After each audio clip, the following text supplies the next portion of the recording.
इसके अलावा जो बड़ुआ गोदाम वाली सड़क है उसको भी 4 लेन कराने के लिए 270 करोड़ का आपने प्रोजेक्ट बनवाया हुआ है और आप उसमें लगे हुए हैं। आप लगे हैं तो मुझे उम्मीद है कि ये भी काम हो जाएगा और ये काम मऊ के लिए समझिए कि एक मील का पत्थर साबित हो जाएगा। बहुत ही सुंदर मऊ हो जाएगा अगर ये 4 लेन बन जाता है तो। मैं एक बार तो फिर सर आपका बेहद आभार व्यक्त करता हूं कि आपने समय निकाला और आपसे सादर अनुरोध करता हूं कि आपको ये सभासद लोग सुनना चाहते हैं तो कृपया संबोधित करने का कष्ट करें। बैठ के बहुत बड़ी भी।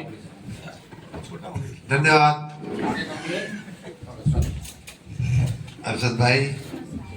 नगर पालिका परिषद मऊ के चेयरमैन और सभी सभासदगण, नगर के सभी हमारे पार्टी के जिलाध्यक्ष, पूर्व जिलाध्यक्ष माननीय पूर्व विधायक जी, माननीय परशुराम राय जी और तमाम हमारे वरिष्ठ साथीगण, अधिकारी मित्र, ये बात सही है कि मंत्री के रूप में किसी नगर पालिका के बोर्ड की बैठक में मेरा पहली नगर पालिका ये है कि जहां आना और ऐसा है कि किसी को शिकायत का मौका नहीं मिलेगा क्योंकि मेरा घर है।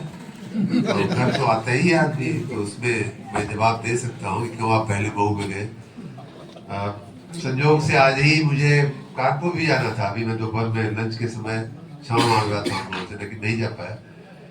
काफी बातें हमने भी बाहर किया, चेयरमैन साहब ने भी बातें किया। बातें वही हैं, बातों में एक दो बातें और मैं जोड़ूंगा। वो ये कि देखिए मऊ नगर की जो देखिए सड़क बनाना, लाइट लगाना, बंदे पे घाट बनाना, जहाँ सड़कें नहीं है वहाँ सड़कें बना देना, जहाँ पुल नहीं वहाँ पुल पुलिया बना देना, इस काम को मैं फिर भी आसान काम मानता हूँ। और मैंने बहुत इस तरह के काम किए हैं, ऐसे समय में ऐसी जगहों पे किए हैं जहाँ कुछ भी नहीं था या कुछ भी नहीं बचा था। उदाहरण के रूप में गुजरात में जब भूकंप आया था, सब कुछ धराशायी हो गया था। तो उन दिनों हम लोग मिलकर के माननीय मोदी जी के नेतृत्व में 3 साल के अंदर वही गुजरात जो है पूरा दुनिया में एक नाम,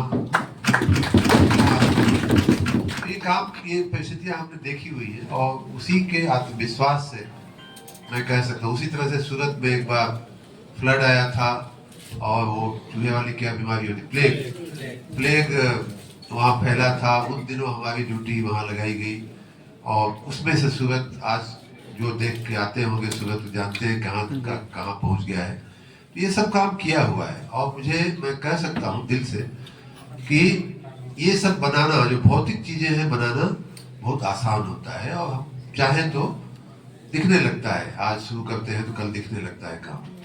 जो सब उससे भी कठिन काम है वो ये है कि किसी नगर की छवि को खराब न होने देना। तो मैं आप सबसे पहली बात तो ये गुजारिश, चूंकि अंदर बैठे हैं बोर्ड की मीटिंग में, आपके कंधों पे जो वर्तमान बोर्ड है उसके कंधों पे बहुत बड़ी जिम्मेदारी ये है कि मऊ को किस तरह के नगर के रूप में पूरे राज्य में हम प्रस्थापित करना चाहते हैं, किस तरह के नगर के रूप में पूरे देश में हम प्रस्थापित करना चाहते हैं, किस तरह के नगर के रूप में हम पूरे दुनिया में प्रस्थापित करना चाहते हैं। एक मऊ जिसकी साड़ियाँ, जिसका नुरानी तेल, जिसका बुनकरी का उद्योग एक जमाने में पूरे देश में जाना जाता था और नुरानी मतलब किसी को घाव लग जाए तो पूरे देश से लोग हम लोगों से मैंने सुना है बचपन में हमारे पिताजी से लोग बात करते हुए कि भाई साहब जरा नुरानी तेल अपने यहाँ का भिजवा दीजिएगा। और पता नहीं कहाँ के लोग होते थे, लेकिन बस से हमारे पिताजी क्योंकि बस विभाग में काम करते थे तो मैंने सुना हुआ, एक्चुअली ये सुना हुआ है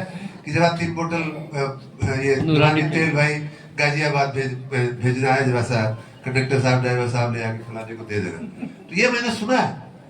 ऐसे एक विरासत जो मऊ की विकास वाली विरासत, उद्योग के नगर के रूप में जो विकास हमारी विरासत थी, एक अच्छे संस्कार वाले मऊ का जो चौक था, बाजार मतलब वहाँ का एकदम वो था।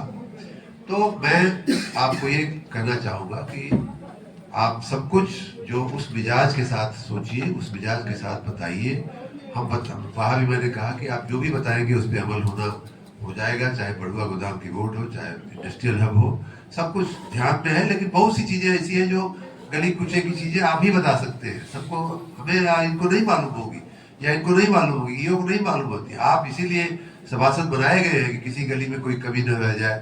कहीं मैं इनको याद होगा, दिनेश को, ईओ है, पहला ही साल था मेरा मंत्री के रूप में, और हर जगह डेंगू डेंगू डेंगू चल रहा था, तो मैं मॉनिटर करता था जितनी हमारे में शक्ति समझ थी।